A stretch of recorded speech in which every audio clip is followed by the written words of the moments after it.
मनहूस आदमी। विजयनगर राज्य के एक गांव में रमैया नामक व्यक्ति रहता था। गांव के सभी लोग उसे मनहूस मानते थे। उनका मानना था कि यदि सुबह उठकर किसी ने सबसे पहले रमैया का चेहरा देख लिया तो उसे पूरा दिन भोजन नसीब नहीं होगा। जब वह बात महाराज कृष्णदेव राय तक पहुंची तो उन्होंने इसकी वास्तविकता जानने के लिए निर्णय लिया।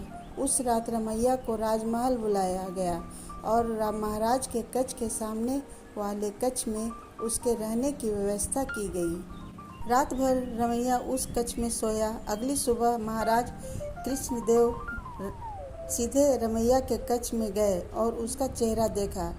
दिन का प्रारंभ रमैया का चेहरा देखने के बाद महाराज को देखना था कि उसका दिन कैसा गुजरता है। दरबार में जाने के पूर्व वे भोजन के लिए बैठे ही थे कि उन्हें तुरंत किसी आवश्यकता निमंत्रण हेतु बुलावा लिया गया। वे बिना भोजन करे ही दरबार चले गए। दरबार की कार्यवाही तो प्रारंभ हुई तो देर तक रात तक चलती रही। दरबार की कार्यवाही समाप्त होते ही महाराज कृष्णदेव राय को जोरों की भूख लग गई थी। जब उन्हें भोजन परोसा गया तो उन्होंने देखा कि उनकी थाली पर मक्खी बैठी हुई है। उन्होंने भोजन छोड़ दिया और अपने शयन कक्ष चले गए। कुछ देर बाद रसोइया जब पुनः भोजन बनाकर लाया तब तक उनकी भूख मर चुकी थी। वे बिना खाए ही सो गए। अब महाराज को विश्वास हो गया कि रमैया मनहूस है।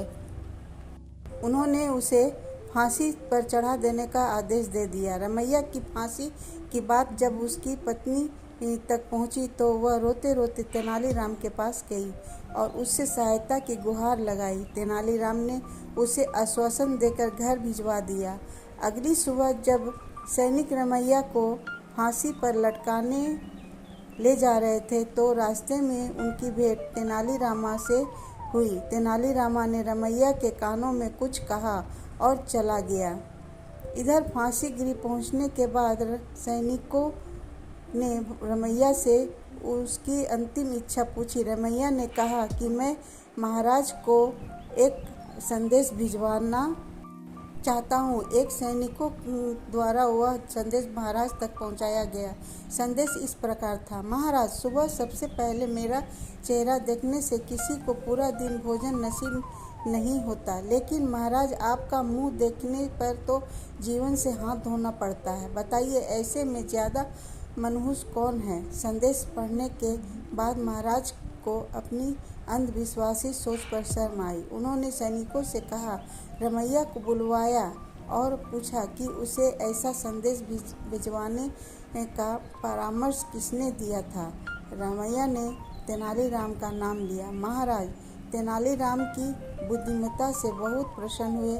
उन्होंने रमैया की फांसी की सज़ा निरस्त कर दी और तेनालीराम को पुरस्कृत किया। इस तरह तेनालीराम की वजह से रमैया के प्राण बच पाए। सीख: अंधविश्वास से दूर रहना चाहिए। कहानी अच्छी लगी तो लाइक, शेयर, सब्सक्राइब करिए।